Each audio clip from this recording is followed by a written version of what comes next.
Chapters 8 and 9. Chapter 8. The Pulpit.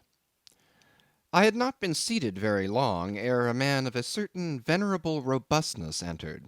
Immediately as the storm-pelted door flew back upon admitting him, a quick, regardful eyeing of him by all of the congregation sufficiently attested that this fine old man was the chaplain. Yes, it was the famous Father Mapple, so called by the whalemen, among whom he was a very great favourite. He had been a sailor and a harpooneer in his youth, but for many years past had dedicated his life to the ministry. At the time I now write of, Father Mapple was in the hardy winter of a healthy old age, that sort of old age which seems merging into a second flowering youth, for among all the fissures of his wrinkles there shone certain mild gleams of a newly developing bloom, the spring verdure peeping forth even beneath February's snow. No one having previously heard his history, could for the first time behold Father Mapple without the utmost interest, because there were certain engrafted clerical peculiarities about him, imputable to that adventurous maritime life he had led. When he entered, I observed that he carried no umbrella, and certainly had not come in his carriage, for his tarpaulin hat ran down with melting sleet, and his great pilot cloth jacket seemed almost to drag him to the floor with the weight of the water it had absorbed. However, hat and coat and overshoes were one by one removed, and hung up in a little space in an adjacent corner, when, arrayed in a decent suit, he quietly approached the pulpit. Like most old-fashioned pulpits, it was a very lofty one, and since a regular stairs to such a height would, by its long angle with the floor, seriously contract the already small area of the chapel, the architect, it seemed, had acted upon the hint of Father Mapple, and finished the pulpit without a stairs, substituting a perpendicular side ladder, like those used in mounting a ship from a boat at sea. The wife of a whaling captain had provided the chapel with a handsome pair of red worsted man ropes for this ladder, which, being itself nicely headed and stained with a mahogany colour, the whole contrivance, considering what manner of chapel it was, seemed by no means in bad taste. Halting for an instant at the foot of the ladder, and with both hands grasping the ornamental knobs of the man ropes, Father Mapple cast a look upwards, and then with a truly sailor-like but still reverential dexterity, hand over hand, mounted the steps as if ascending the main-top of his vessel. The perpendicular parts of this side ladder, as is usually the case with swinging ones, were of cloth-covered rope. Only the rounds were of wood, so that at every step there was a joint. At my first glimpse of the pulpit, it had not escaped me that however convenient for a ship, these joints in the present instance seemed unnecessary, for I was not prepared to see Father Mapple, after gaining the height, slowly turn round, and stooping over the pulpit, deliberately drag up the ladder step by step, till the whole was deposited within, leaving him impregnable in his little Quebec. I pondered some time without fully comprehending the reason for this. Father Mapple enjoyed such a wide reputation for sincerity and sanctity, that I could not suspect him of courting notoriety by any mere tricks of the stage. No, thought I, there must be some sober reason for this thing. Furthermore, it must symbolize something unseen. Can it be, then, that by that act of physical isolation he signifies his spiritual withdrawal for the time from all outward worldly ties and connections? Yes, for replenished with the meat and wine of the Word, to the faithful man of God this pulpit, I see, is a self-containing stronghold, a lofty Ehrenbreitstein, with a perennial well of water within the walls. But the side ladder was not the only strange feature of the place, borrowed from the chaplain's former seafarings. Between the marble cenotaphs on either hand of the pulpit, the wall which formed its back was adorned with a large painting representing a gallant ship beating against a terrible storm off a lee coast of black rocks and snowy breakers. But high above the flying scud and dark rolling clouds there floated a little isle of sunlight, from which beamed forth an angel's face, and this bright face shed a distinct spot of radiance upon the ship's tossed deck, something like that silver plate now inserted into the Victory's plank where Nelson fell. Ah, noble ship, the angel seemed to say, beat on, thou noble ship, and bear a hardy helm, for lo, the sun is breaking through, the clouds are rolling off, serenest azure is at hand. Nor was the pulpit itself without a trace of the same sea taste that had achieved the latter in the picture. Its panelled front was in the likeness of a ship's bluff bows, and the Holy Bible rested on a projecting piece of scroll-work fashioned after a ship's fiddle-headed beak. What could be more full of meaning? For the pulpit is ever this earth's foremost part; all the rest comes in its rear. The pulpit leads the world. From thence it is the storm of God's quick wrath is first descried, and the bow must bear the earliest brunt. From thence it is the God of breezes, fair or foul, is first invoked for favourable winds. Yes, the world's a ship on its passage out, and not a voyage complete, and the pulpit is its prow. Chapter 9. The Sermon. Father Mapple rose, and in a mild voice of unassuming authority, ordered the scattered people to condense. Starboard gangway there, side away to larboard, larboard gangway to starboard, midships, midships. There was a low rumbling of heavy sea boots among the benches, and a still slighter shuffling of women's shoes, and all was quiet again, and every eye on the preacher. He paused a little, then kneeling in the pulpit's bows, folded his large brown hands across his chest, uplifted his closed eyes, and offered a prayer so deeply devout that he seemed kneeling and praying at the bottom of the sea. This ended in prolonged solemn tones like the continual tolling of a bell in a ship that is foundering at sea in a fog.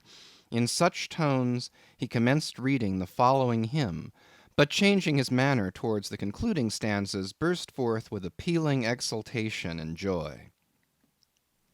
The ribs and terrors of the whale arched over me in dismal gloom, while all God's sunlit waves rolled by and lift me deepening down to doom. I saw the opening maw of hell, with endless pains and sorrows there, which none but they that feel can tell. Oh, I was plunging to despair. In black distress I called my God, when I could scarce believe him mine. He bowed his ear to my complaints, no more the whale did me confine. With speed he flew to my relief, as on a radiant dolphin borne. Awful yet bright as lightning shone the face of my deliverer God. My song forever shall record that terrible, that joyful hour. I give the glory to my God, his all the mercy and the power. Nearly all joined in singing this hymn, which swelled high above the howling of the storm. A brief pause ensued. The preacher slowly turned over the leaves of the Bible, and at last, folding his hand down on the proper page, said, Beloved shipmates, clinch the last verse of the first chapter of Jonah. And God had prepared a great fish to swallow up Jonah. Shipmates, this book, containing only 4 chapters, 4 yarns, is one of the smallest strands in the mighty cable of the Scriptures. Yet what depths of the soul does Jonah's deep sea line sound? What a pregnant lesson to us is this prophet! What a noble thing is that canticle in the fish's belly! How billow-like and boisterously grand! We feel the flood surging over us, we sound with him to the kelpy bottom of the waters. Seaweed and all the slime of the sea is about us. But what is the lesson that this book of Jonah teaches? Shipmates, it is a 2-stranded lesson, a lesson to us all as sinful men, and a lesson to me as a pilot of the living God. As sinful men, it is a lesson to us all because it is the story of the sin, hard-heartedness, suddenly awakened fears, the swift punishment, repentance, prayers, and finally the deliverance and joy of Jonah. As with all sinners among men, the sin of this son of Amittai was in his willful disobedience to the command of God. Never mind now what that command was or how conveyed, which he found a hard command. But all things that God would have us do are hard for us to do. Remember that. And hence he oftener commands us than endeavors to persuade. And if we obey God, we must disobey ourselves. and it is in this disobeying ourselves wherein the hardness of obeying God consists. With this sin of disobedience in him, Jonah still further flouts at God by seeking to flee from him. He thinks that a ship made by men will carry him into countries where God does not reign, but only the captains of this earth. He skulks about the wharves of Joppa, and seeks a ship that's bound for Tarshish. There lurks perhaps a hitherto unheeded meaning here. By all accounts, Tarshish could have been no other city than the modern Cadiz. That's the opinion of learned men. And where is Cadiz, shipmates? Cadiz is in Spain, as far by water from Joppa as Jonah could possibly have sailed in those ancient days, when the Atlantic was an almost unknown sea. Because Joppa, the modern Jaffa, shipmates, is on the most easterly coast of the Mediterranean, the Syrian, and Tarshish or Cadiz more than 2,000 miles to the westward from that, just outside the Straits of Gibraltar. See ye not then, shipmates, that Jonah sought to flee world-wide from God? Miserable man! Oh, most contemptible, and worthy of all scorn! With slouched hat and guilty eyes, skulking from his God, prowling among the shipping like a vile burglar hastening to cross the seas.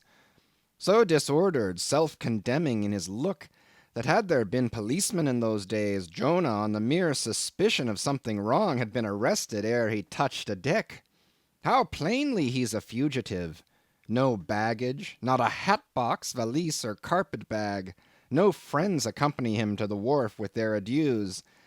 At last, after much dodging search, he finds the Tarshish ship receiving the last items of her cargo, and as he steps on board to see its captain in the cabin, all the sailors, for the moment, desist from hoisting in the goods to mark the stranger's evil eye. Jonah sees this, but in vain he tries to look all ease and confidence. In vain essays his wretched smile.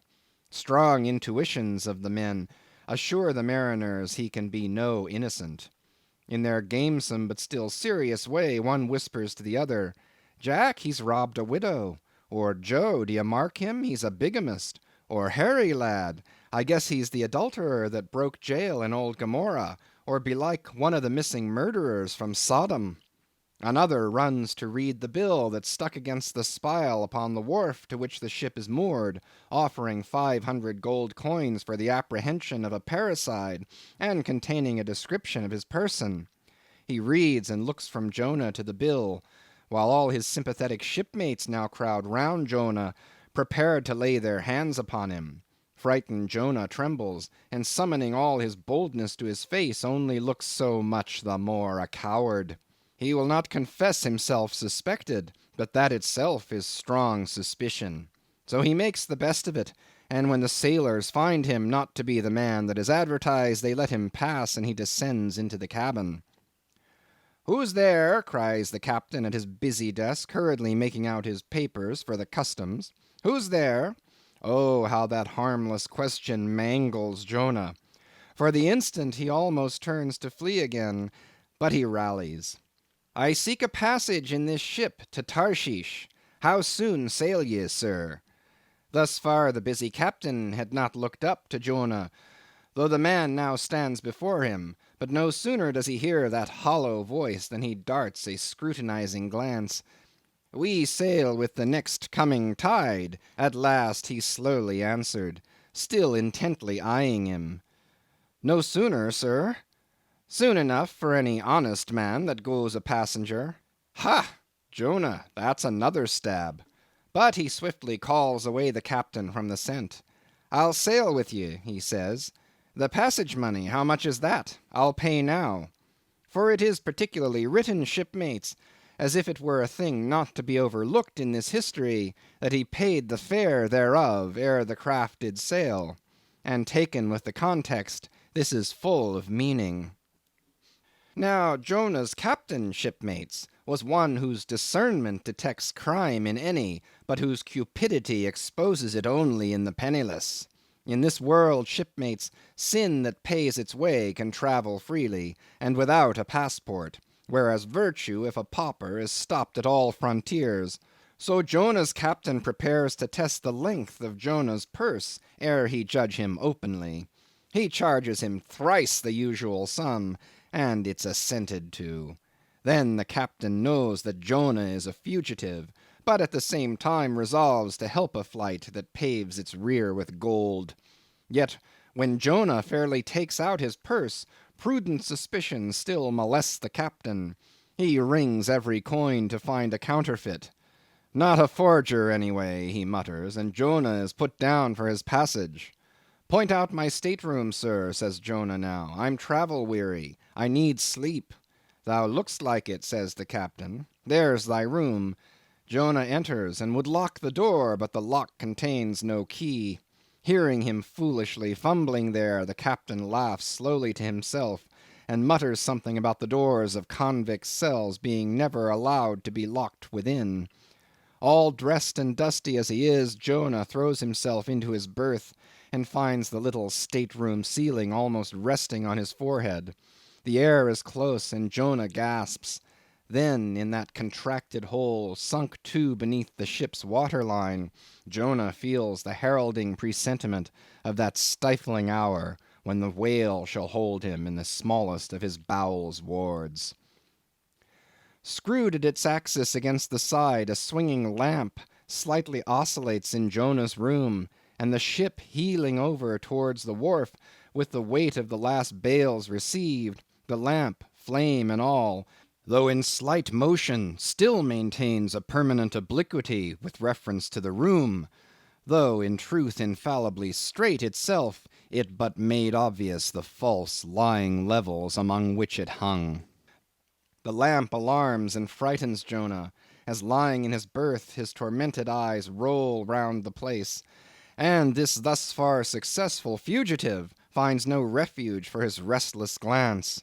But that contradiction in the lamp more and more appalls him.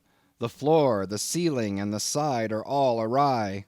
Oh, so my conscience hangs in me, he groans, straight upwards so it burns, but the chambers of my soul are all in crookedness.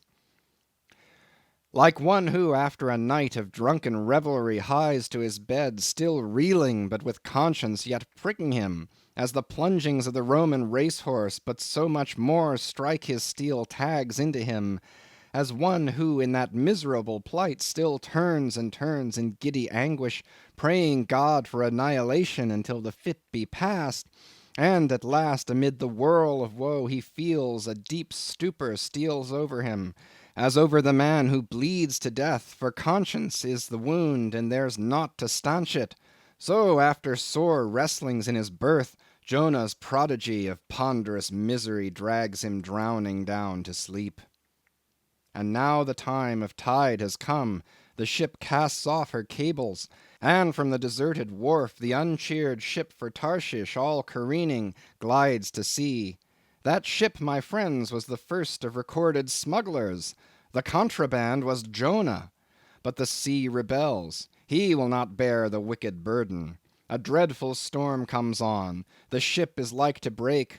But now when the boatswain calls all hands to lighten her, when boxes, bales, and jars are clattering overboard, when the wind is shrieking and the men are yelling, and every plank thunders with trampling feet right over Jonah's head, in all this raging tumult Jonah sleeps his hideous sleep.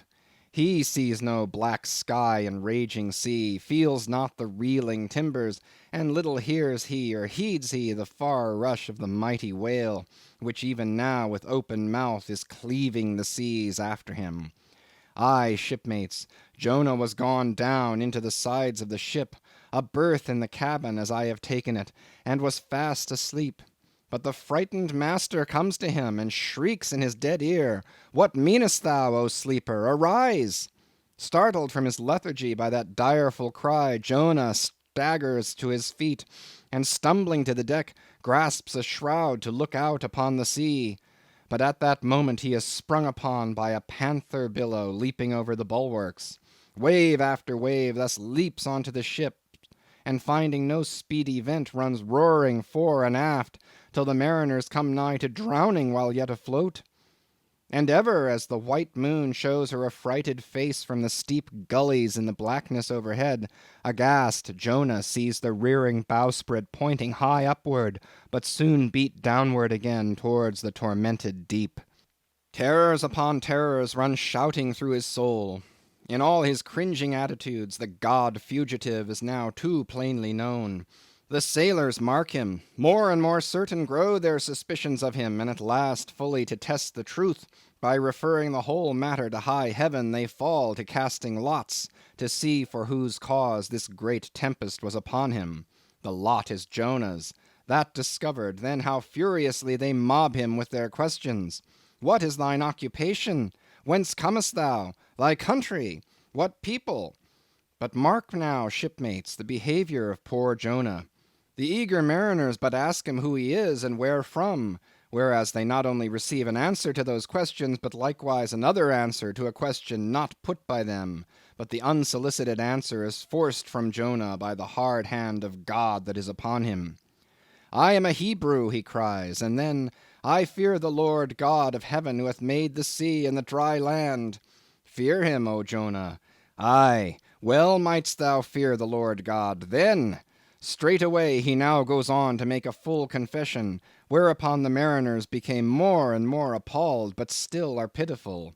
For when Jonah, not yet supplicating God for mercy, since he but too well knew the darkness of his deserts, when wretched Jonah cries out to them to take him and cast him forth into the sea, for he knew that it was for his sake this great tempest was upon them, they mercifully turn from him, and seek by other means to save the ship.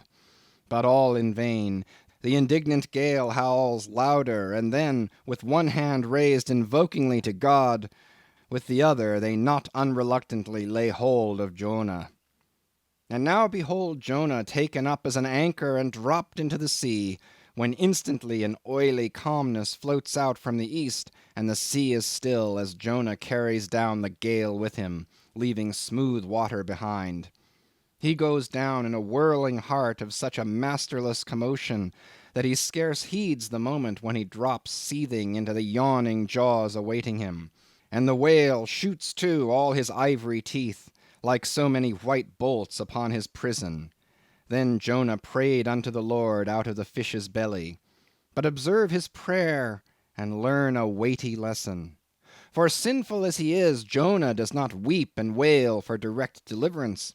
He feels that his dreadful punishment is just. He leaves all his deliverance to God, contenting himself with this, that spite of all his pains and pangs he will still look towards his holy temple. And here, shipmates, is true and faithful repentance, not clamorous for pardon, but grateful for punishment. And how pleasing to God was this conduct in Jonah is shown in the eventual deliverance of him from the sea and the whale. Shipmates, I do not place Jonah before you to be copied for his sin, but I do place him before you as a model for repentance. Sin not, but if ye do, take heed to repent of it like Jonah. While he was speaking these words, the howling of the shrieking, slanting storm without seemed to add new power to the preacher, who, when describing Jonah's sea storm, seemed tossed by a storm himself. His deep chest heaved as with a groundswell, his tossed arms seemed the warring elements at work, and the thunders that rolled away from off his swarthy brow, and the light leaping from his eye, made all his simple hearers look on him with a quick fear that was strange to them. There now came a lull in his look as he silently turned over the leaves of the book once more, and at last, standing motionless, with closed eyes, for the moment seemed communing with God and himself. But again he leaned towards the people, and bowing his head lowly with an aspect of the deepest yet manliest humility, he spake these words. Shipmates, God has laid but one hand upon you. Both his hands press upon me. I have read ye by what murky light may be mine the lesson that Jonah teaches to all sinners, and therefore to you, and still more to me, for I am a greater sinner than you. And now how gladly would I come down from this masthead and sit on the hatches there where you sit, and listen as you listen, while some one of you reads me that other and more awful lesson which Jonah teaches to me as a pilot of the living God. How, being anointed pilot, prophet, or speaker of true things, and bidden by the Lord to sound those unwelcome truths in the ears of a wicked Nineveh, Jonah, appalled at the hostility he should raise, fled from his mission, and sought to escape his duty and his God by taking ship at Joppa. But God is everywhere. Tarshish he never reached. As we have seen, God came upon him in the whale, and swallowed him down to the living gulfs of doom, and with swift slantings tore him along into the midst of the seas, where the eddying depths sucked him 10,000 fathoms down, and the weeds were wrapped about his head, and all the watery world of woe bowled over him. Yet even then, beyond the reach of any plummet, out of the belly of hell, when the whale grounded upon the ocean's utmost bones, even then God heard the engulfed repenting prophet when he cried. Then God spake unto the fish, and from the shuddering cold and blackness of the sea the whale came breaching up towards the warm and pleasant sun, and all the delights of air and earth, and vomited out Jonah upon the dry land, when the word of the Lord came a second time. And Jonah, bruised and beaten, his ears like two sea-shells, still multitudinously murmuring of the ocean, Jonah did the Almighty's bidding. And what was that, shipmates? To preach the truth to the face of falsehood. That was it. This, shipmates, is the other lesson, and woe to that pilot of the living God who slights it. Woe to him whom this world charms from gospel duty. Woe to him who seeks to pour oil upon the waters when God has brewed them into a gale. Woe to him who seeks to please rather than to appall. Woe to him whose good name is more to him than goodness. Woe to him who in this world courts not dishonor. Woe to him who would not be true, even though to be false were salvation. Yea, woe to him who, as the great pilot Paul has it, while preaching to others is himself a castaway. He dropped and fell away from himself for a moment, then lifting his face to them again, showed a deep joy in his eyes as he cried out with a heavenly enthusiasm, "But oh, shipmates, on the starboard hand of every woe there is a sure delight, and higher the top of that delight than the bottom of the woe is deep. Is not the main truck higher than the kelson is low? Delight is to him, a far, far upward and inward delight, who against the proud gods and commodores of this earth ever stands forth his own inexorable self. Delight is to him whose strong arms yet support him, when the ship of this base, treacherous world has gone down beneath him. Delight it is to him who gives no quarter in the truth, and kills, burns, and destroys all sin, though he pluck it out from under the robes of senators and judges. Delight, topgallant delight is to him who acknowledges no law or lord but the Lord his God, and is only a patriot to heaven. Delight is to him whom all the waves of the billows of the seas and the boisterous mob can never shake from this sure keel of the ages. An eternal delight and deliciousness will be his, who, coming to lay him down, can say with his final breath, O Father, chiefly known to me by thy rod, mortal or immortal, here I die. I have striven to be thine more than to be this world's or mine own. Yet this is nothing. I leave eternity to thee, for what is man that he should live out the lifetime of his God?" He said no more, but slowly waving a benediction, covered his face with his hands, and so remained kneeling till all the people had departed, and he was left alone in the place. End of chapters 8 and 9. Chapters 10 through 12. Chapter 10. A Bosom Friend. Returning to the Spouter Inn from the chapel, I found Queequeg there quite alone, he having left the chapel before the benediction some time. He was sitting on a bench before the fire, with his feet on the stove hearth, and in one hand was holding close to his face that little negro idol of his, peering hard into its face, and with a jackknife gently whittling away at its nose, meanwhile humming to himself in his heathenish way. But being now interrupted, he put up the image, and pretty soon going to the table, took up a large book there, and placing it on his lap, began counting the pages with deliberate regularity, at every 50th page, as I fancied, stopping a moment, looking vacantly around him, and giving utterance to a long-drawn gurgling whistle of astonishment. He would then begin again at the next 50, seeming to commence at the number 1 each time, as though he could not count more than 50; and it was only by such a large number of 50s being found together that his astonishment at the multitude of pages was excited. With much interest I sat watching him. Savage though he was, and hideously marred about the face, at least to my taste, his countenance yet had something in it which was by no means disagreeable. You cannot hide the soul. Through all his unearthly tattooings, I thought I saw the traces of a simple, honest heart, and in his large, deep eyes, fiery black and bold, there seemed tokens of a spirit that would dare 1,000 devils. And besides all this, there was a certain lofty bearing about the pagan, which even his uncouthness could not altogether maim. He looked like a man who had never cringed and had never had a creditor. Whether it was, too, that his head being shaved, his forehead was drawn out in freer and brighter relief, and looked more expansive than it otherwise would, this I will not venture to decide; but certain it was, his head was phrenologically an excellent one. It may seem ridiculous, but it reminded me of General Washington's head, as seen in the popular busts of him. It had the same long, regularly graded, retreating slope from above the brows, which were likewise very projecting, like two long promontories thickly wooded on top. Queequeg was George Washington cannibalistically developed.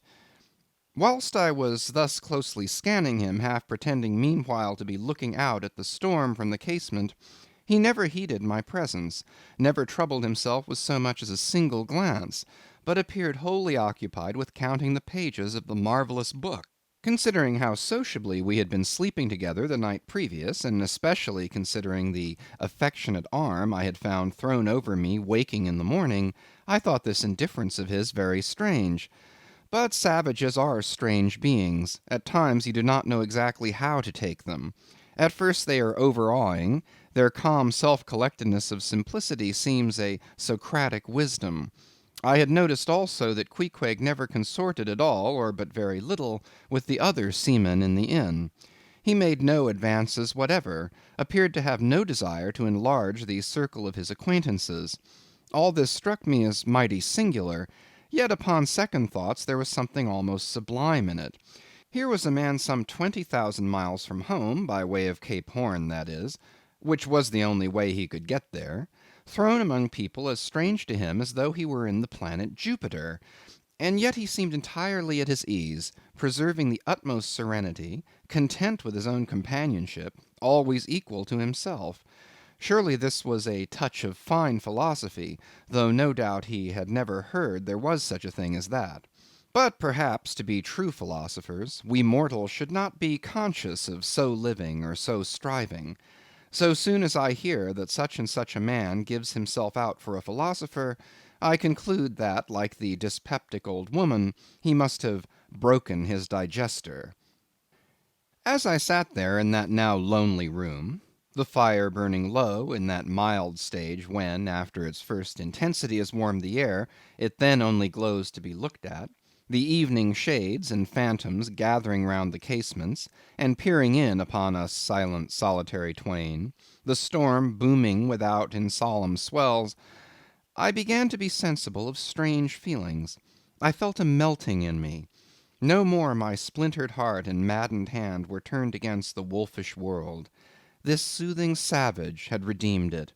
There he sat, his very indifference speaking a nature in which there lurked no civilized hypocrisies and bland deceits.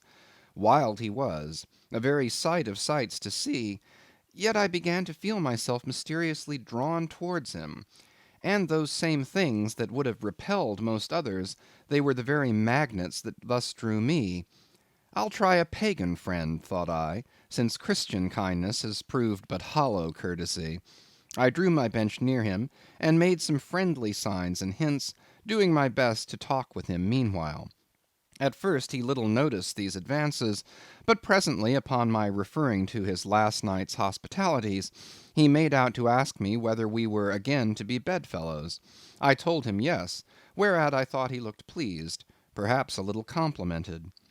We then turned over the book together, and I endeavored to explain to him the purpose of the printing, and the meaning of the few pictures that were in it.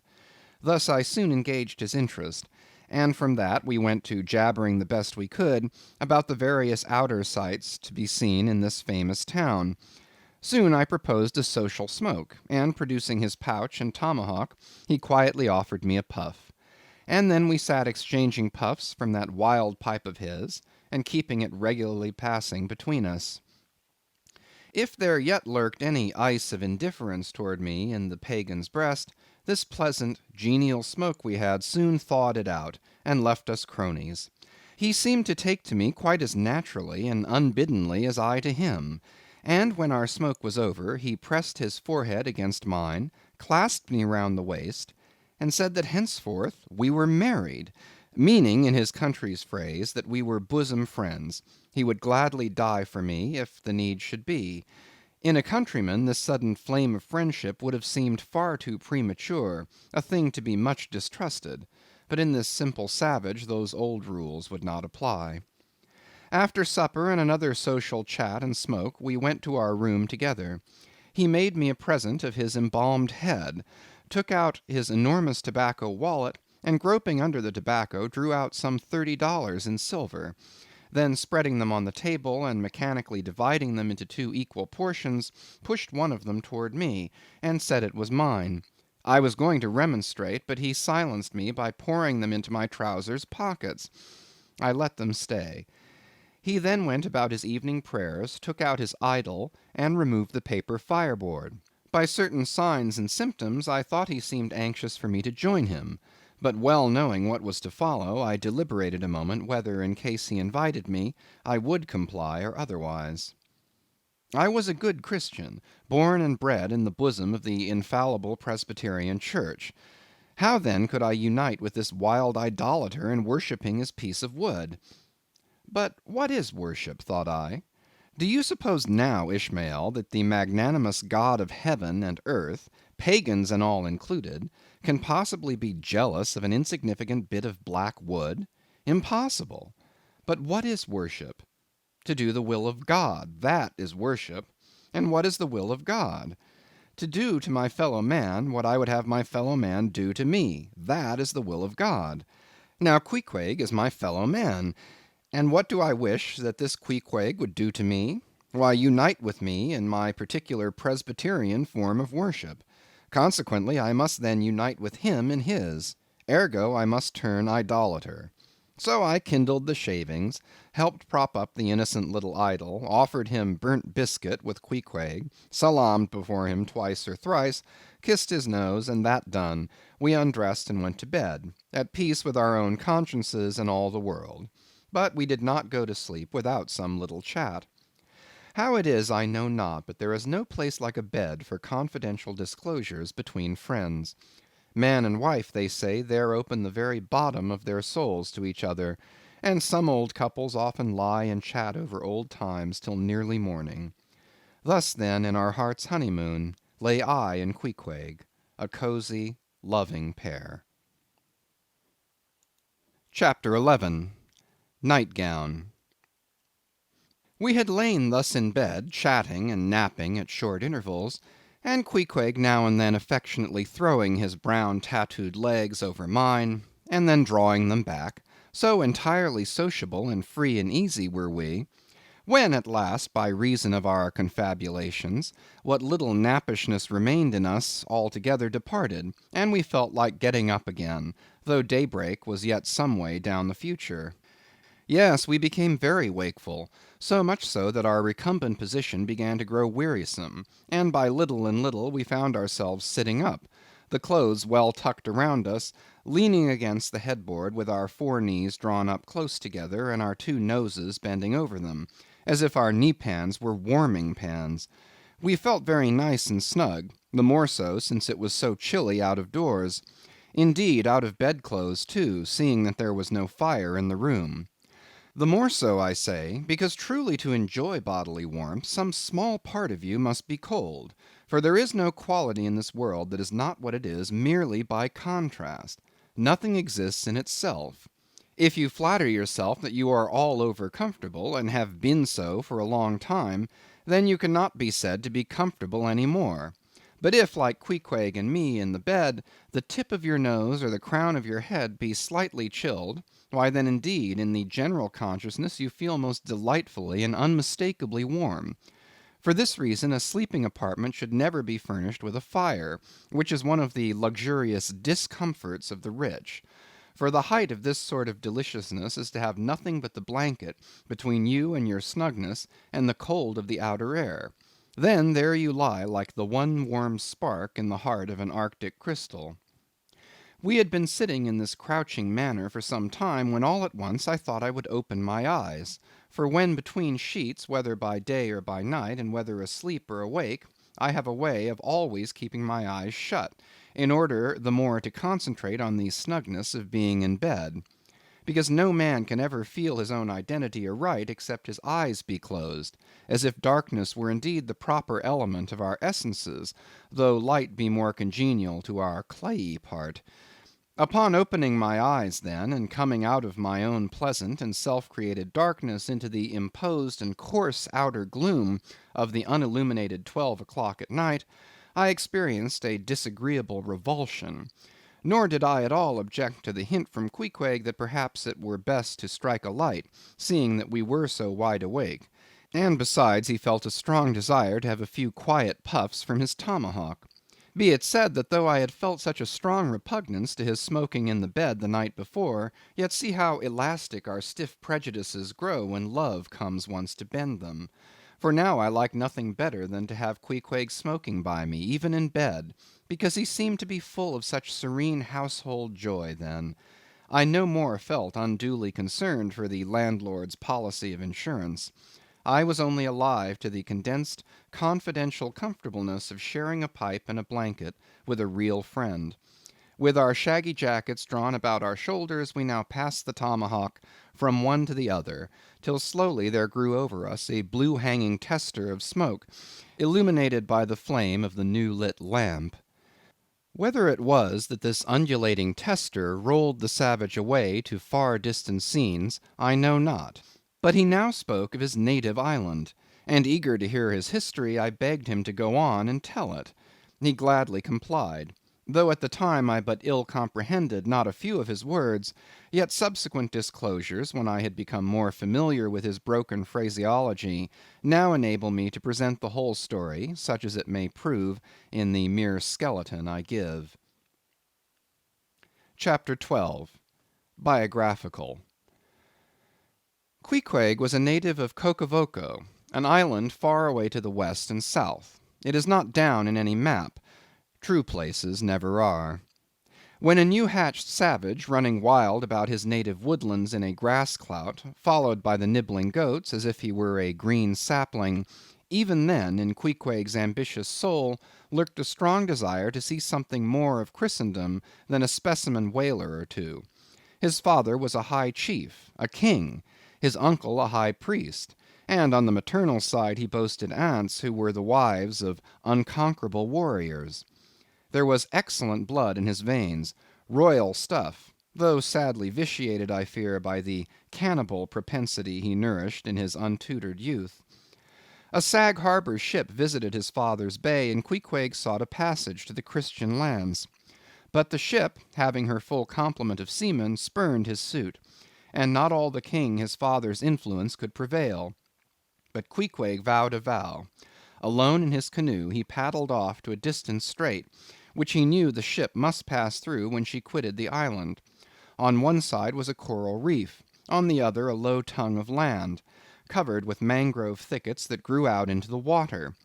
Hiding his canoe, still afloat among these thickets, with its prow seaward, he sat down in the stern, paddle low in hand, and when the ship was gliding by, like a flash he darted out, gained her side, and with one backward dash of his foot, capsized and sank the canoe, climbed up the chains, and throwing himself at full length upon the deck, grappled a ringbolt there, and swore not to let go, though hacked in pieces. In vain the captain threatened to throw him overboard, suspended a cutlass over his naked wrists. Queequeg was the son of a king, and Queequeg budged not. Struck by his desperate dauntlessness, and his wild desire to visit Christendom, the captain at last relented, and told him he might make himself at home. But this fine young savage, this sea Prince of Wales, never saw the captain's cabin. They put him down among the sailors, and made a whaleman of him. But like Czar Peter, content to toil in the shipyards of foreign cities, Queequeg disdained no seeming ignominy, if thereby he might happily gain the power of enlightening his untutored countrymen. For at bottom, so he told me, he was actuated by a profound desire to learn among the Christians the arts whereby to make his people still happier than they were, and more than that, still better than they were. But alas, the practices of whalemen soon convinced him that even Christians could be both miserable and wicked, infinitely more so than all his father's heathens. Arrived at last in old Sag Harbor, and seeing what the sailors did there, and going on to Nantucket, and seeing how they spent their wages in that place also, poor Queequeg gave it up for lost. Thought he, it's a wicked world in all meridians. I'll die a pagan. And thus, an old idolater at heart, he yet lived among these Christians, wore their clothes, and tried to talk their gibberish. Hence the queer ways about him, though now some time from home. By hints I asked him whether he did not propose going back, and having a coronation, since he might now consider his father dead and gone, he being very old and feeble at the last accounts. He answered no, not yet, and added that he was fearful Christianity, or rather Christians, had unfitted him for ascending the pure and undefiled throne of 30 pagan kings before him. But by and by, he said, he would return, as soon as he felt himself baptized again. For the nonce, however, he proposed to sail about and sow his wild oats in all 4 oceans. They had made a harpooneer of him, and that barbed iron was in lieu of a scepter now. I asked him what might be his immediate purpose touching his future movements. He answered to go to sea again in his old vocation. Upon this I told him that whaling was my own design, and informed him of my intention to sail out of Nantucket, as being the most promising port for an adventurous whaleman to embark from. He at once resolved to accompany me to that island, ship aboard the same vessel, get into the same watch, the same boat, the same mess with me, in short, to share my every hap, with both my hands in his, boldly dip into the potluck of both worlds.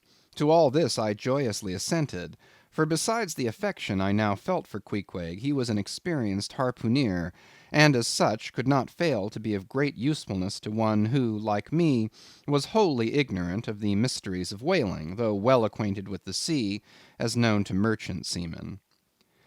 His story being ended with his pipe's last dying puff, Queequeg embraced me, pressed his forehead against mine, and blowing out the light, we rolled over from each other this way and that, and very soon were sleeping. End of chapters 10 through 12. Chapters 13 through 15.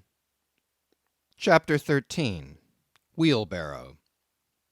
Next morning, Monday, after disposing of the embalmed head to a barber for a block, I settled my own and comrade's bill, using, however, my comrade's money.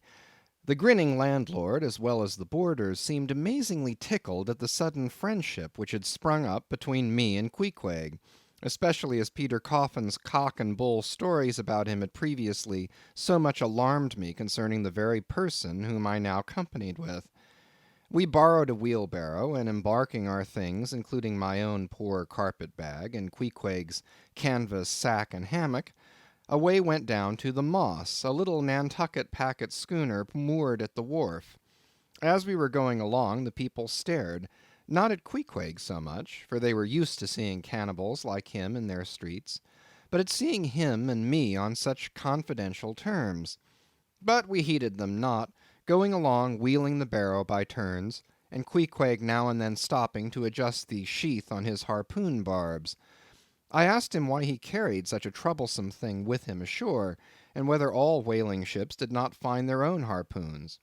To this, in substance, he replied that though what I hinted was true enough, yet he had a particular affection for his own harpoon, because it was of assured stuff, well tried in many a mortal combat, and deeply intimate with the hearts of whales. In short, like many inland reapers and mowers, who go into the farmers' meadows armed with their own scythes, though in no wise obliged to furnish them, even so Queequeg, for his own private reasons, preferred his own harpoon. Shifting the barrow from my hand to his, he told me a funny story about the first wheelbarrow he had ever seen. It was in Sag Harbor. The owners of his ship, it seems, had lent him one, in which to carry his heavy chest to his boarding house. Not to seem ignorant about the thing, though in truth he was entirely so concerning the precise way in which to manage the barrow, Queequeg put his chest upon it, lashes it fast, and then shoulders the barrow and marches up the wharf. Why, said I, Queequeg, you might have known better than that, one would think. Didn't the people laugh? Upon this he told me another story. The people of his island of Cocavoco, it seems, at their wedding feasts, express the fragrant water of young cocoanuts into a large stained calabash, like a punch bowl, and this punch bowl always forms the great central ornament on the braided mat where the feast is held. Now a certain grand merchant ship once touched at Cocavoco, and its commander, from all accounts a very stately, punctilious gentleman, at least for a sea captain, this commander was invited to the wedding feast of Queequeg's sister, a pretty young princess just turned of 10. Well, when all the wedding guests were assembled at the bride's bamboo cottage, this captain marches in, and being assigned the post of honor, placed himself over against the punch bowl, and between the high priest and his majesty the king, Queequeg's father. Grace being said, for those people have grace as well as we, though Queequeg told me that unlike us, who at such times look downward to our platters, they, on the contrary, copying the ducks, glance upward to the great giver of all feasts.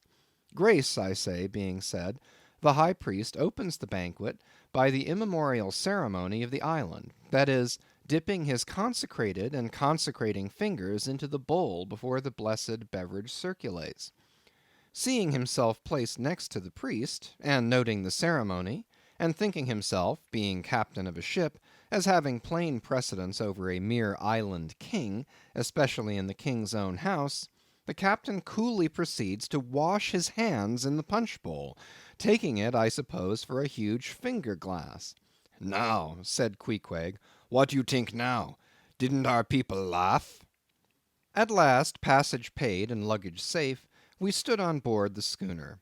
Hoisting sail, it glided down the Acushnet River. On one side New Bedford rose in terraces of streets, their ice-covered trees all glittering in the clear, cold air.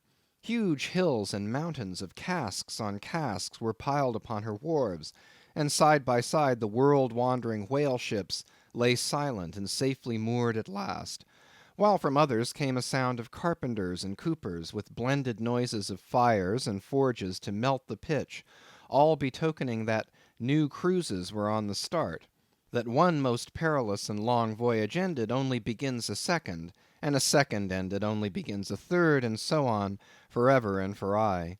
Such is the endlessness, yea, the intolerableness of all earthly effort. Gaining the more open water, the bracing breeze waxed fresh. The little Moss tossed the quick foam from her bows as a young colt his snortings. How I snuffed that Tartar air! How I spurned that turnpike earth, that common highway all overdented with the marks of slavish heels and hoofs, and turned me to admire the magnanimity of the sea which will permit no records. At the same foam fountain, Queequeg seemed to drink and reel with me. His dusky nostrils swelled apart, he showed his filed and pointed teeth. On we flew, and our offing gained, the Moss did homage to the blast, ducked and dived her bows as a slave before the Sultan. Sideways leaning, we sideways darted, every rope yarn tingling like a wire, the two tall masts buckling like Indian canes in land tornadoes. So full of this reeling scene were we, as we stood by the plunging bowsprit, that for some time we did not notice the jeering glances of the passengers, a lubber-like assembly, who marveled that two fellow beings should be so companionable, as though a white man were anything more dignified than a whitewashed negro. But there were some boobies and bumpkins there, who, by their intense greenness, must have come from the heart and centre of all verdure. Queequeg caught one of these young saplings mimicking him behind his back. I thought the bumpkin's hour of doom was come. Dropping his harpoon, the brawny savage caught him in his arms, and by an almost miraculous dexterity and strength sent him high up bodily into the air. Then, slightly tapping his stern in mid-somerset, the fellow landed with bursting lungs upon his feet, while Queequeg, turning his back upon him, lighted his tomahawk pipe and passed it to me for a puff. "Capting! Capting!" yelled the bumpkin, running towards that officer. "Capting! Capting! Here's the devil!" "Hallo, you, sir!" cried the captain, a gaunt rib of the sea, stalking up to Queequeg. "What in thunder do you mean by that? Don't you know you might have killed that chap?" "What him say?" said Queequeg, as he mildly turned to me. "He say," said I, "that you came near killee that man there," pointing to the still shivering greenhorn. "Killee!" cried Queequeg, twisting his tattooed face into an unearthly expression of disdain. "Ah! him bevy small fishy. Queequeg no killee so smally fishy. Queequeg killee big whale." "Look you!" roared the captain. "I'll killee you, you cannibal, if you try any more of your tricks aboard here, so mind your eye." But it so happened just then that it was high time for the captain to mind his own eye. The prodigious strain upon the mainsail had parted the weather sheet, and the tremendous boom was now flying from side to side, completely sweeping the entire after part of the deck. The poor fellow whom Queequeg had handled so roughly was swept overboard. All hands were in a panic, and to attempt snatching at the boom to stay it seemed madness. It flew from right to left and back again, almost in one ticking of a watch, and every instant seemed on the point of snapping into splinters. Nothing was done, and nothing seemed capable of being done. Those on deck rushed toward the bows and stood eyeing the boom as if it were the lower jaw of an exasperated whale. In the midst of this consternation, Queequeg dropped deftly to his knees, and crawling under the path of the boom, whipped hold of a rope, secured one end to the bulwarks, and then flinging the other like a lasso, caught it round the boom as it swept over his head, and at the next jerk the spar was that way trapped, and all was safe. The schooner was run into the wind, and while the hands were clearing away the stern boat, Queequeg, stripped to the waist, darted from the side with a long living arc of a leap. For 3 minutes or more he was seen swimming like a dog, throwing his long arms straight out before him, and by turns revealing his brawny shoulders through the freezing foam. I looked at the grand and glorious fellow, but saw no one to be saved. The greenhorn had gone down. Shooting himself perpendicularly from the water, Queequeg now took an instant's glance around him, and seeming to see just how matters were, dived down and disappeared. A few minutes more and he rose again, one arm still striking out, and with the other dragging a lifeless form. The boat soon picked them up. The poor bumpkin was restored. All hands voted Queequeg a noble trump. The captain begged his pardon. From that hour I clove to Queequeg like a barnacle. Yea, till poor Queequeg took his last long dive. Was there ever such unconsciousness? He did not seem to think that he at all deserved a medal from the humane and magnanimous societies. He only asked for water, fresh water, something to wipe the brine off. That done, he put on dry clothes, lighted his pipe, and leaning against the bulwarks and mildly eyeing those around him, seemed to be saying to himself, "It's a mutual joint stock world in all meridians. We cannibals must help these Christians." Chapter 14. Nantucket. Nothing more happened on the passage worthy of mentioning, so after a fine run we safely arrived in Nantucket. Nantucket! Take out your map and look at it. See what a real corner of the world it occupies, how it stands there away off shore, more lonely than the Eddystone lighthouse. Look at it, a mere hillock and elbow of sand, all beach and without a background. There is more sand there than you would use in 20 years as a substitute for blotting paper. Some gamesome whites will tell you that they have to plant weeds there, that they don't grow naturally, that they import Canada thistles, that they have to send beyond seas for a spile to stop a leak in an oil cask, that pieces of wood in Nantucket are carried about like bits of the true cross in Rome, that people there plant toadstools before their house to get under the shade in summer time, that one blade of grass makes an oasis, three blades in a day's walk a prairie, that they wear quicksand shoes, something like Laplander snowshoes, that they are so shut up, belted about, every way enclosed, surrounded, and made an utter island of by the ocean, that to their very chairs and tables small clams will sometimes be found adhering, as to the backs of sea turtles. But these extravaganzas only show that Nantucket is no Illinois. Look now at the wondrous traditional story of how this island was settled by the red men. Thus goes the legend. In olden times an eagle swooped down upon the New England coast and carried off an infant Indian in its talons. With loud laments the parents saw their child borne out of sight over the wide waters. They resolved to follow in the same direction. Setting out in their canoes after a perilous passage, they discovered the island, and there they found an empty ivory casket, the poor little Indian's skeleton. What wonder, then, that these Nantucketers, born on a beach, should take to the sea for a livelihood?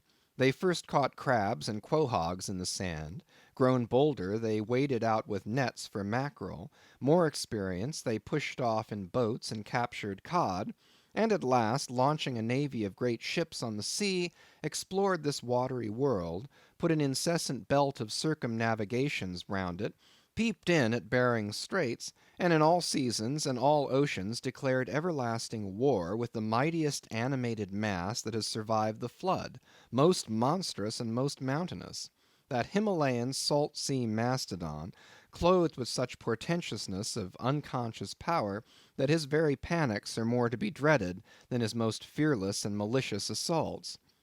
And thus of these naked Nantucketers, these sea hermits, issuing from their ant hill in the sea, overrun and conquered the watery world like so many Alexanders, parcelling out among them the Atlantic, Pacific, and Indian oceans, as the three pirate powers did Poland. Let America add Mexico to Texas, and pile Cuba upon Canada. Let the English overswarm all India, and hang out their blazing banner from the sun. 2/3 of this terraqueous globe are the Nantucketers. For the sea is his; he owns it, as emperors own empires, other seamen having but a right of way through it. Merchant ships are but extension bridges, armed ones but floating forts. Even pirates and privateers, though following the sea as highwaymen the road, they but plunder other ships, other fragments of the land like themselves, without seeking to draw their living from the bottomless deep itself. The Nantucketer, he alone resides and riots on the sea. He alone, in Bible language, goes down to it in ships, to and fro ploughing it as his own special plantation. There is his home; there lies his business, which a Noah's flood would not interrupt, though it overwhelmed all the millions in China. He lives on the sea, as prairie cocks in the prairie. He hides among the waves; he climbs them as chamois hunters climb the Alps. For years he knows not the land, so that when he comes to it at last, it smells like another world, more strangely than the moon would to an Earthsman. With the landless gull, that at sunset folds her wings and is rocked to sleep between billows, so at nightfall the Nantucketer, out of sight of land, furls his sails and lays him to his rest, while under his very pillow rush herds of walruses and whales. CHAPTER 15. Chowder. It was quite late in the evening when the little Moss came snugly to anchor, and Queequeg and I went ashore, so we could attend to no business that day, at least none but a supper and a bed. The landlord of the Spouter Inn had recommended us to his cousin, Hosea Hussey of the Try Pots, whom he asserted to be the proprietor of one of the best kept hotels in all Nantucket; and moreover he had assured us that cousin Hosea, as he called him, was famous for his chowders.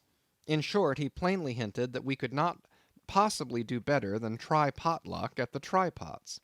But the directions he had given us about keeping a yellow warehouse on our starboard hand till we opened a white church to the larboard, and then keeping that on the larboard hand till we made a corner 3 points to the starboard, and that done, then ask the first man we met where the place was, these crooked directions of his very much puzzled us at first, especially as at the outset Queequeg insisted that the yellow warehouse, our first point of departure, must be left on the larboard hand, whereas I had understood Peter Coffin to say it was on the starboard. However, by dint of beating about a little in the dark, and now and then knocking up a peaceable inhabitant to inquire the way, we at last came to something which there was no mistaking. Two enormous wooden pots, painted black, and suspended by asses' ears, swung from the cross trees of an old topmast planted in front of an old doorway. The horns of the cross trees were sawed off on the other side, so that this old topmast looked not a little like the gallows. Perhaps I was oversensitive to such impressions at the time, but I could not help staring at this gallows with vague misgiving. A sort of crick was in my neck as I gazed up to the two remaining horns. Yes, two of them, one for Queequeg and one for me. It's ominous, thinks I. A coffin, my innkeeper, upon landing in my first whaling port; Tombstone staring at me in the whaleman's chapel; and here a gallows. And a pair of prodigious black pots, too. Are these last throwing out oblique hints touching Tophet? I was called from these reflections by the sight of a freckled woman, with yellow hair and a yellow gown, standing in the porch of the inn, under a dull red lamp swinging there, that looked much like an injured eye, and carrying on a brisk scolding with a man in a purple woollen shirt. "Get along with ye," she said to the man, "or I'll be combing ye." "Come on, Queequeg," said I. "All right, there's Mrs. Hussey." And so it turned out, Mr. Hosea Hussey being from home, but leaving Mrs. Hussey entirely competent to attend to all his affairs. Upon making known our desires for supper and a bed, Mrs. Hussey, postponing further scolding for the present, ushered us into a little room, and seating us at a table spread with the relics of a recently concluded repast, turned round to us and said, "Clam or cod?" "What's that about cods, ma'am?" said I, with much politeness. "Clam or cod?" she repeated. "A clam for supper? A cold clam? Is that what you mean, Mrs. Hussey?" says I. "But that's a rather cold and clammy reception in the winter time, ain't it, Mrs. Hussey?"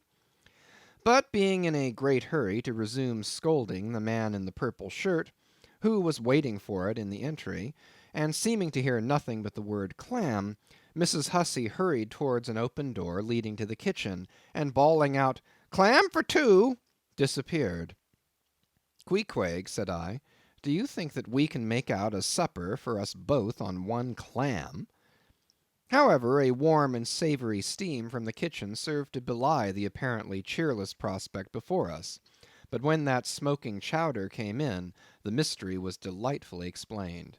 Oh, sweet friends, hearken to me. It was made of small juicy clams, scarcely bigger than hazelnuts, mixed with pounded ship biscuit, and salted pork cut up into little flakes, the whole enriched with butter, and plentifully seasoned with pepper and salt. Our appetites being sharpened by the frosty voyage, and in particular Queequeg seeing his favourite fishing food before him, and the chowder being surpassingly excellent, we dispatched it with great expedition. When, leaning back a moment, and bethinking me of Mrs. Hussey's clam and cod announcement, I thought I would try a little experiment. Stepping to the kitchen door, I uttered the word "cod" with great emphasis, and resumed my seat. In a few moments, the savory steam came forth again, but with a different flavor, and in good time a fine cod chowder was placed before us.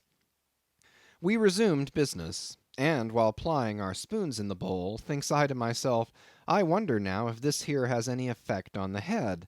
What's that stultifying saying about chowder-headed people? But look, Queequeg, ain't that a live eel in your bowl? Where's your harpoon?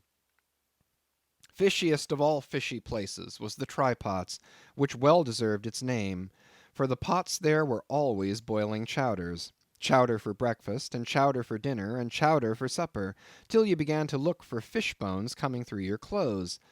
The area before the house was paved with clam shells. Mrs. Hussey wore a polished necklace of codfish vertebrae, and Hosea Hussey had his account books bound in superior old shark skin. There was a fishy flavor to the milk, too, which I could not at all account for, till one morning, happening to take a stroll along the beach among some fishermen's boats, I saw Hosea's brindled cow feeding on fish remnants, and marching along the sand with each foot in a cod's decapitated head, looking very slipshod, I assure you.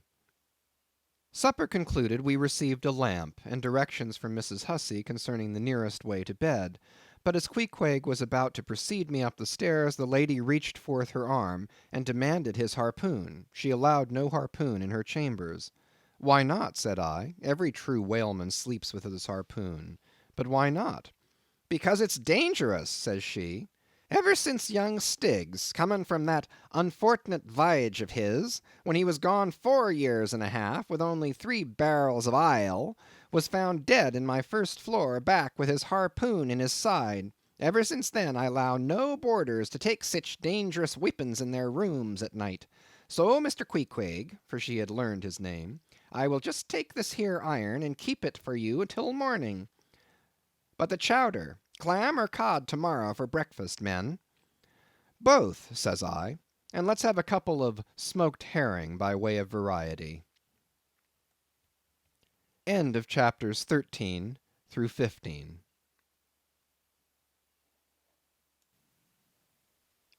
Chapter 16. The Ship.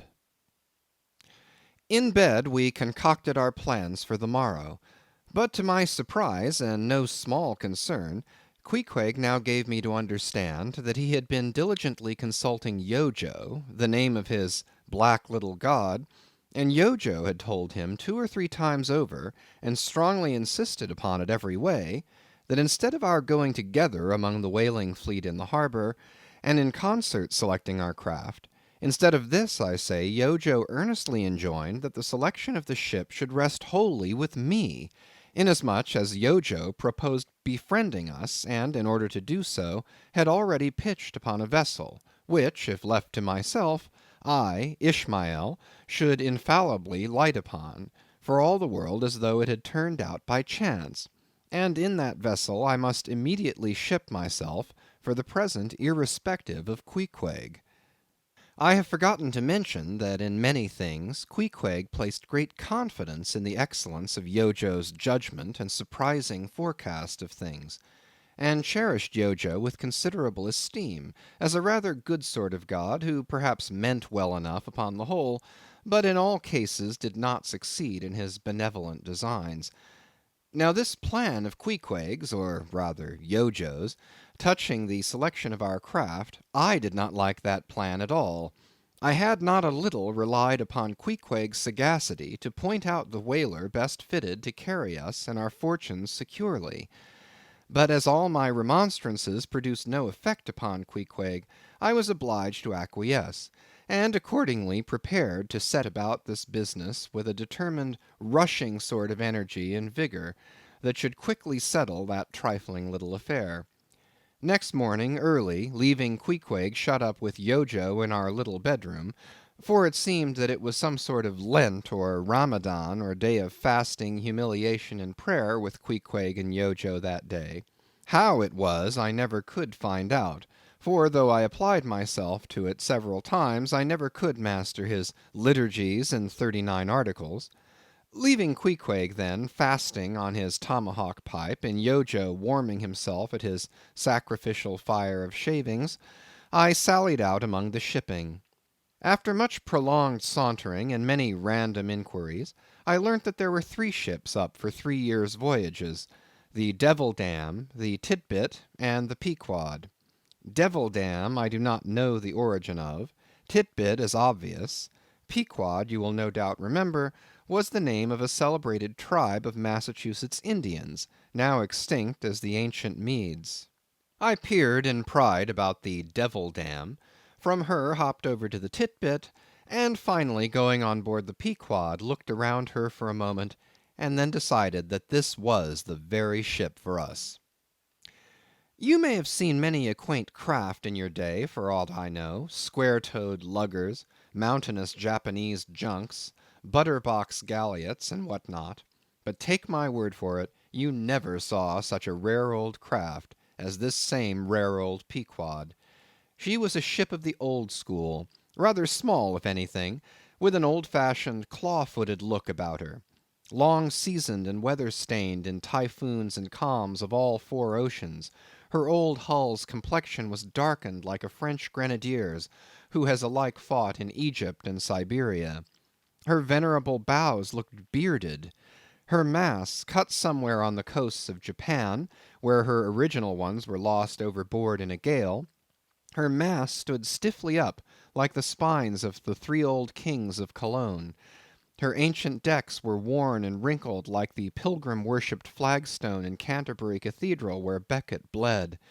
But to all these her old antiquities were added new and marvellous features, pertaining to the wild business that for more than half a century she had followed. Old Captain Peleg, many years her chief mate before he commanded another vessel of his own, and now a retired seaman and one of the principal owners of the Pequod, this old Peleg, during the term of his chief mateship, had built upon her original grotesqueness and inlaid it all over, with a quaintness both of material and device unmatched by anything except it be Thorkill Hake's carved buckler or bedstead. She was apparelled like any barbaric Ethiopian emperor, his neck heavy with pendants of polished ivory. She was a thing of trophies, a cannibal of a craft, tricking herself forth in the chased bones of her enemies. All round her unpanelled open bulwarks were garnished like one continuous jaw, with the long sharp teeth of the sperm whale inserted there for pins to fasten her old hempen thews and tendons to. Those thews ran not through base blocks of land wood, but deftly travelled over sheaves of sea ivory. Scorning a turnstile wheel at her reverend helm, she sported there a tiller, and that tiller was in one mass, curiously carved from the long narrow lower jaw of her hereditary foe. The helmsman who steered by that tiller in a tempest, felt like the Tartar when he holds back his fiery steed by clutching its jaw. A noble craft, but somehow a most melancholy. All noble things are touched with that. Now when I looked about the quarter-deck for some one having authority in order to propose myself as a candidate for the voyage, at first I saw nobody; but I could not well overlook a strange sort of tent, or rather wigwam, pitched a little behind the mainmast. It seemed only a temporary erection used in port. It was of a conical shape, some 10 feet high, consisting of the long huge slabs of limber black bone taken from the middle and highest part of the jaws of the right whale. Planted with their broad ends on the deck, a circle of these slabs, laced together, mutually sloped towards each other, and at the apex united in a tufted point, where the loose hairy fibres waved to and fro like the topknot on some old Potawatomi sachem's head. A triangular opening faced towards the bows of the ship, so that the insider commanded a complete view forward. And half concealed in this queer tenement, I at length found one who, by his aspect, seemed to have authority, and who, it being noon, and the ship's work suspended, was now enjoying respite from the burden of command.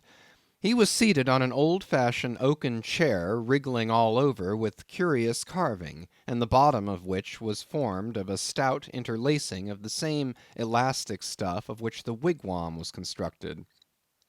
There was nothing so very particular, perhaps, about the appearance of the elderly man I saw. He was brown and brawny, like most old seamen, and heavily rolled up in blue pilot cloth, cut in the Quaker style. Only there was a fine and almost microscopic network of the minutest wrinkles interlacing round his eyes, which must have arisen from his continual sailings in many hard gales, and always looking to windward, for this causes the muscles about the eyes to become pursed together. Such eye wrinkles are very effectual in a scowl.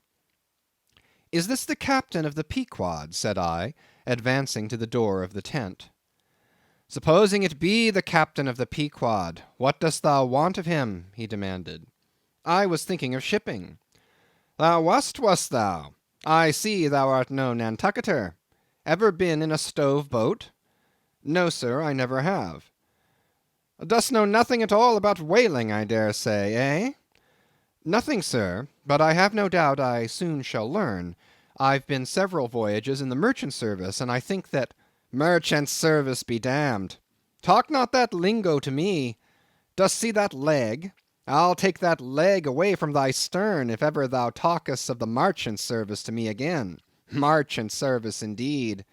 I suppose now ye feel considerable proud of having served in those marchant ships. But flukes, man, what makes thee want to go a whaling, eh? It looks a little suspicious, don't it, eh? Hast not been a pirate, hast thou? Didst not rob thy last captain, didst thou? Didst not think of murdering the officers when thou gettest to sea?" I protested my innocence of these things. I saw that under the mask of these half-humorous innuendos, this old seaman, as an insulated Quakerish Nantucketer, was full of his insular prejudices, and rather distrustful of all aliens unless they hailed from Cape Cod or the Vineyard. "But what takes thee a whaling? I want to know that before I think of shipping ye." "Well, sir, I want to see what whaling is. I want to see the world." "Want to see what whaling is, eh? Have ye clapped an eye on Captain Ahab?" "Who is Captain Ahab, sir?" "Aye, aye, I thought so. Captain Ahab is the captain of this ship?" "I am mistaken, then. I thought I was speaking to the captain himself." "Thou art speaking to Captain Peleg. That's who ye are speaking to, young man. It belongs to me and Captain Bildad to see the Pequod fitted out for the voyage, and supplied with all her needs, including crew. We are part owners and agents. But as I was going to say, if thou wantest to know what whaling is, as thou tellest ye do, I can put ye in the way of finding it out before ye bind yourself to it past backing out. Clap eye on Captain Ahab, young man, and thou wilt find that he has only one leg." "What do you mean, sir? Was the other lost by a whale?" "Lost by a whale? Young man, come nearer to me. It was devoured, chewed up, crunched by the monstrousest parmacetti that ever chipped a boat. Ah, ah." I was a little alarmed by his energy, perhaps also a little touched at the hearty grief in his concluding exclamation, but said as calmly as I could, "What you say is no doubt true enough, sir, but how could I know there was any peculiar ferocity in that particular whale, though indeed I might have inferred as much from the simple fact of the accident." "Now look ye, young man, thy lungs are a sort of a soft, d'ye see? Thou dost not talk shark a bit. Sure ye been to sea before now? Sure of that?" "Sir," said I thought I told you that I had been 4 voyages in the merchant—" "Hard down on that! Mind what I said about the marchant sarvice. Don't aggravate me, I won't have it. But let us understand each other. I have given thee a hint about what whaling is. Do ye yet feel inclined for it?" "I do, sir." "Very good. Now art thou the man to pitch a harpoon down a live whale's throat, and then jump after it? Answer quick." "I am, sir, if it should be positively indispensable to do so; not to be got rid of, that is, which I don't take to be the fact." "Good again. Now then, thou not only wantest to go whaling to find out by experience what whaling is, but ye also want to go in order to see the world. Was that not what ye said? I thought so. Well then, just step forward there, and take a peep over the weather bow, and then back to me and tell me what ye see there." For a moment I stood a little puzzled by this curious request, not knowing exactly how to take it, whether humorously or in earnest. But concentrating all his crow's feet into one scowl, Captain Peleg started me on the errand. Going forward and glancing over the weather bow, I perceived that the ship swinging to her anchor with the flood tide was now obliquely pointing towards the open ocean. The prospect was unlimited, but exceedingly monotonous and forbidding, not the slightest variety that I could see. "Well, what's the report?" said Peleg when I came back. "What did you see?" "Not much," I replied. "Nothing but water. Considerable horizon, though, and there's a squall coming up, I think." "Well, what dost thou think, then, of seeing the world? Do you wish to go round Cape Horn to see any more of it, eh? Can't you see the world where you stand?" I was a little staggered, but go a whaling I must, and I would, and the Pequod was as good a ship as any, I thought the best, and all this I now repeated to Peleg. Seeing me so determined, he expressed his willingness to ship me. "And thou mayest as well sign the papers right off," he added. "Come along with ye." And so saying, he led the way below deck into the cabin. Seated on the transom was what seemed to me a most uncommon and surprising figure. It turned out to be Captain Bildad, who, along with Captain Peleg, was one of the largest owners of the vessel; the other shares, as is sometimes the case in these ports, being held by a crowd of old annuitants, widows, fatherless children, and chancery wards, each owning about the value of a timber head, or a foot of plank, or a nail or two in the ship. People in Nantucket invest their money in whaling vessels the same way that you do yours in approved state stocks bringing in good interest.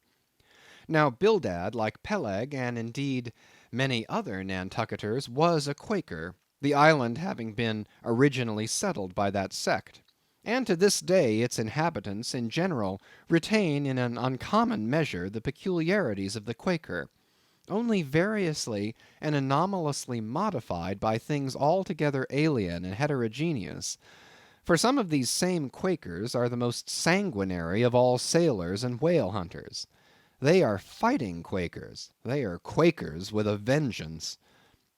So that there are instances among them of men who, named with Scripture names, a singularly common fashion on the island, and in childhood naturally imbibing the stately dramatic thee and thou of the Quaker idiom, still from the audacious daring and boundless adventure of their subsequent lives, strangely blend with these unoutgrown peculiarities a thousand bold dashes of character not unworthy of a Scandinavian sea king or a poetical pagan Roman.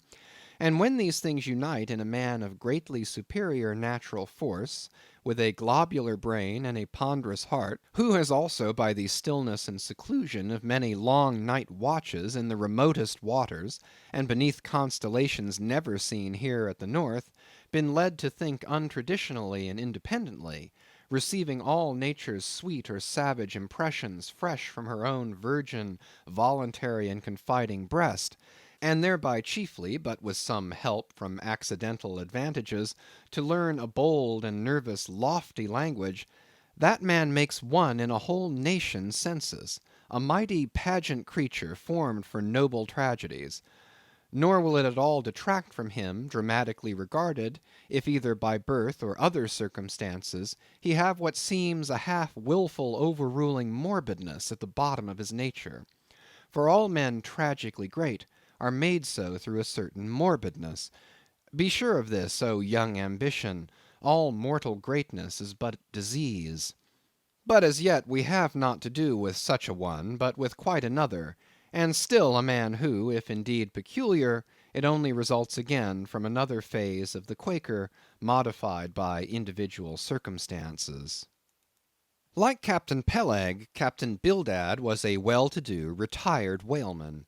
But unlike Captain Peleg, who cared not a rush for what are called serious things, and indeed deemed those selfsame serious things the veriest of all trifles, Captain Bildad had not only been originally educated according to the strictest sect of Nantucket Quakerism, but all his subsequent ocean life, and the sight of many unclad lovely island creatures round the Horn, all that had not moved this native-born Quaker one single jot, had not so much as altered one angle of his vest. Still, for all this immutableness, there was some lack of common consistency about the worthy Captain Bildad. Though refusing from conscientious scruples to bear arms against land invaders, yet himself had illimitably invaded the Atlantic and Pacific; and though a sworn foe to human bloodshed, yet had he in his straight-bodied coat spilled tons upon tons of Leviathan gore. How now in the contemplative evening of his days the pious Bildad reconciled these things in his reminiscence I do not know, but it did not seem to concern him much, and very probably he had long since come to the sage and sensible conclusion that a man's religion is one thing, and this practical world quite another. This world pays dividends. Rising from a little cabin boy in short clothes of the drabbest drab to a harpooneer in the broad shad-bellied waistcoat; from that becoming boat header, chief mate, and captain, and finally a ship owner, Bildad, as I hinted before, had concluded his adventurous career by wholly retiring from active life at the goodly age of 60, and dedicating his remaining days to the quiet receiving of his well-earned income. Now, Bildad, I am sorry to say, had the reputation of being an incorrigible old hunks, and in his sea-going days a bitter, hard taskmaster. They told me in Nantucket, though it certainly seems a curious story, that when he sailed the old Cattegut whaleman, his crew, upon arriving home, were mostly all carried ashore to the hospital, sore exhausted and worn out. For a pious man, especially for a Quaker, he was certainly rather hard-hearted, to say the least.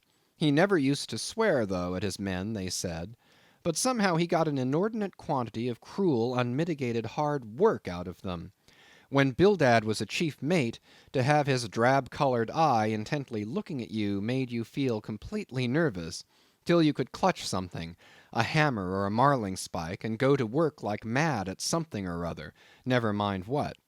Indolence and idleness perished before him.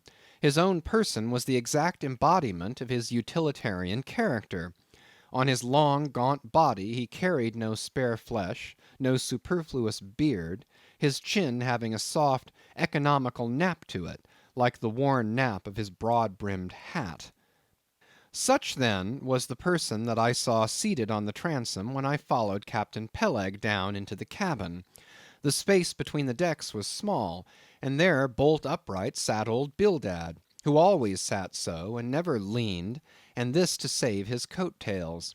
His broad brim was placed beside him, his legs were stiffly crossed, his drab vesture was buttoned up to his chin, and spectacles on nose, he seemed absorbed in reading from a ponderous volume. "Bildad!" cried Captain Peleg. "At it again, Bildad, eh? You've been studying those Scriptures now for the last 30 years, to my certain knowledge. How far ye get, Bildad?" As if long habituated to such profane talk from his old shipmate, Bildad, without noticing his present irreverence, quietly looked up, and seeing me, glanced again inquiringly towards Peleg. "He says he's our man, Bildad," said Peleg. "He wants to ship." "Dost thee?" said Bildad in a hollow tone, and turning round to me. "I dost," said I unconsciously, he was so intense a Quaker. "What do ye think of him, Bildad?" said Peleg. "He'll do," said Bildad, eyeing me, and then went on spelling away at his book in a mumbling tone quite audible.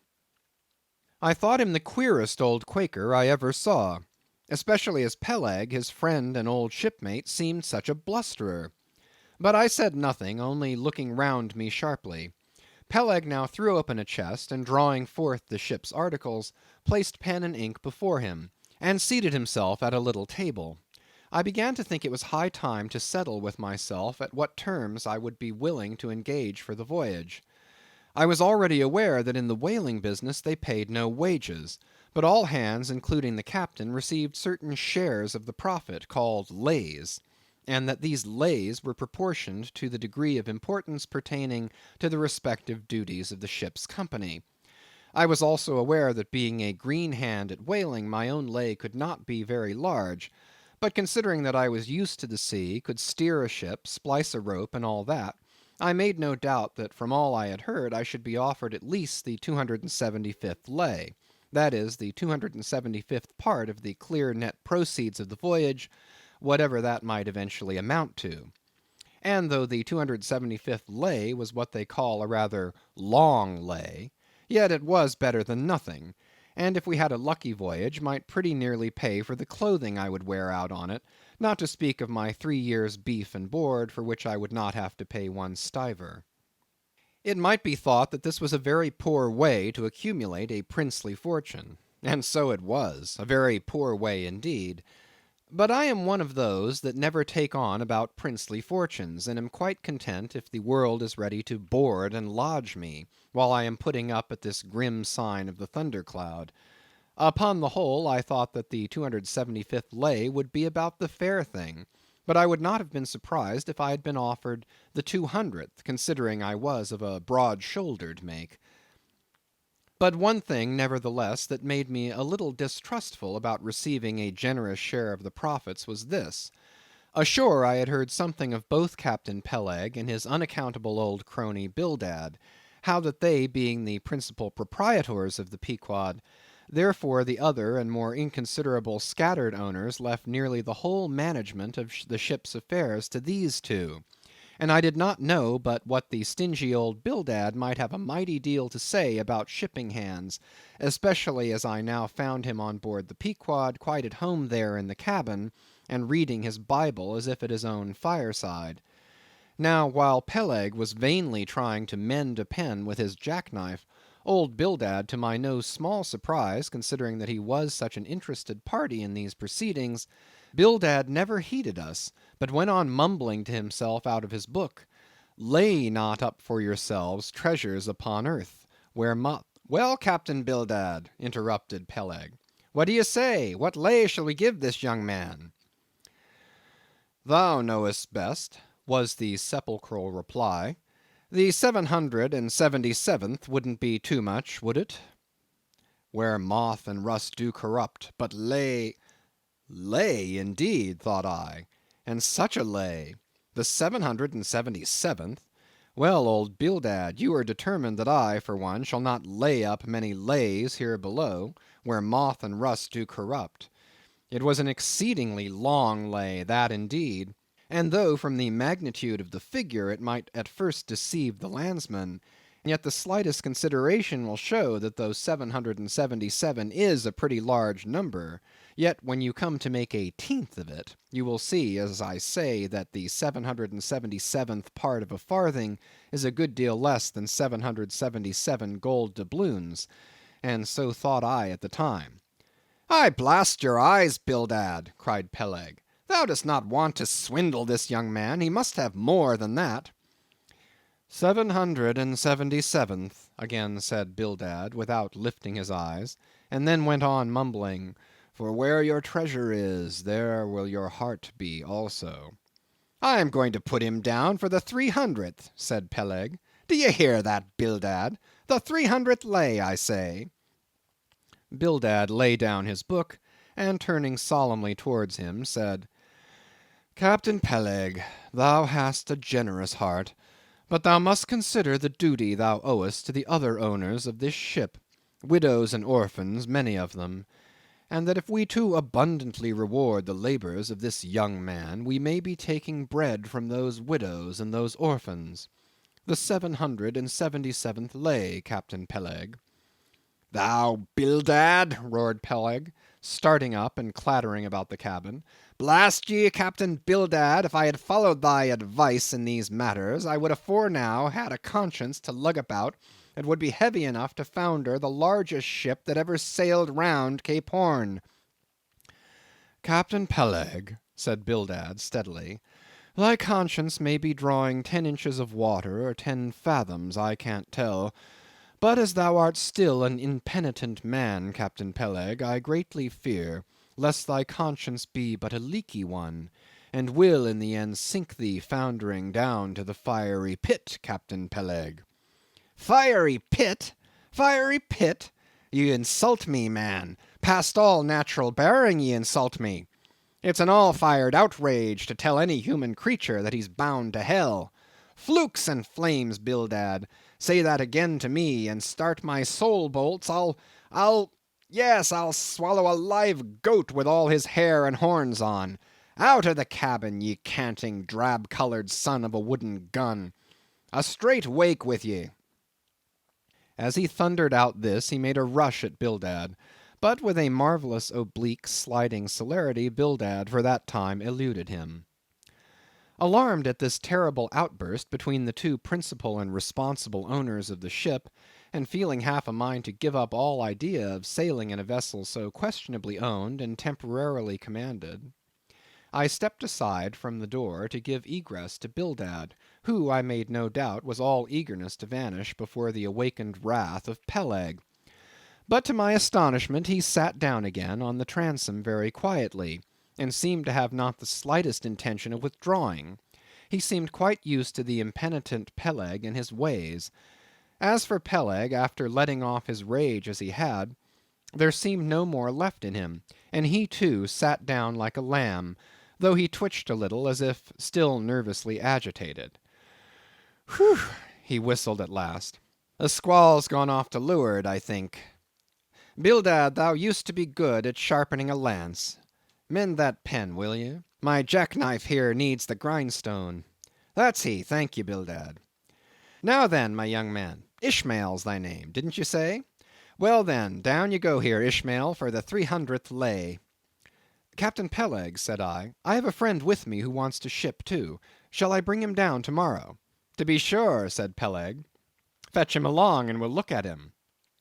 "What lay does he want?" groaned Bildad, glancing up from the book in which he had again been burying himself. "Ah, never mind about that, Bildad," said Peleg. "Has he ever whaled at any?" turning to me. "Killed more whales than I can count, Captain Peleg." "Well, bring him along then." And after signing the papers, off I went, nothing doubting but that I had done a good morning's work, and that the Pequod was the identical ship that Yojo had provided to carry Queequeg and me round the Cape.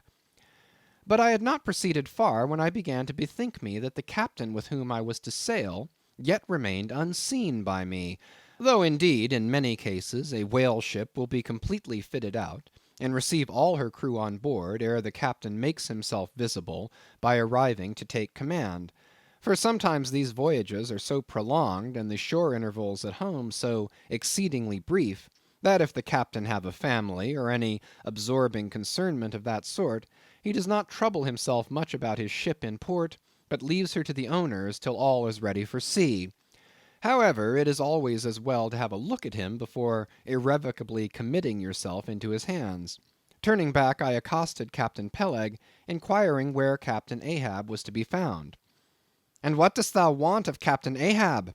It's all right enough, thou art shipped." "Yes, but I should like to see him."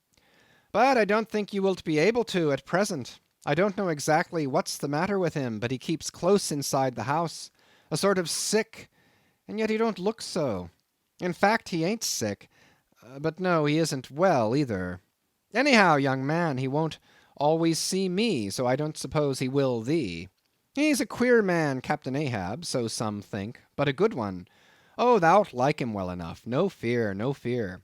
He's a grand, ungodly, godlike man, Captain Ahab.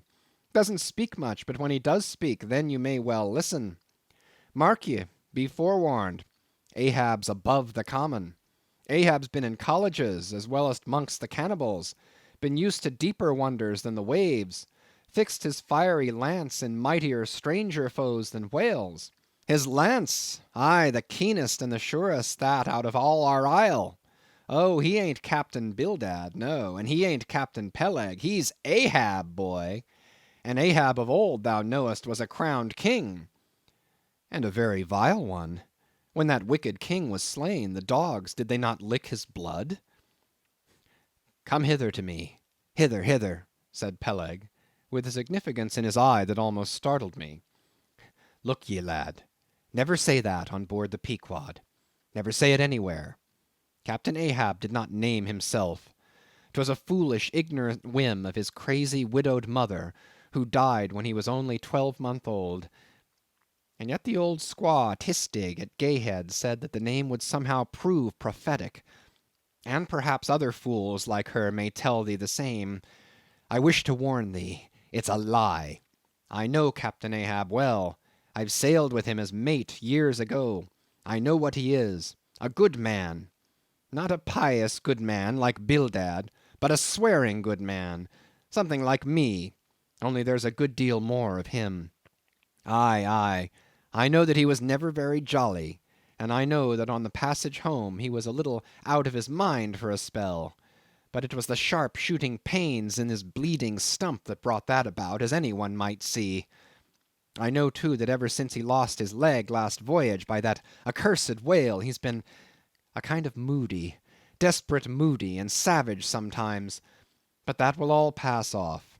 And once for all, let me tell ye and assure thee, young man, it's better to sail with a moody good captain than a laughing bad one. So good bye to thee, and wrong not Captain Ahab, because he happens to have a wicked name. Besides, my boy, he has a wife, not 3 voyages wedded, a sweet, resigned girl. Think of that.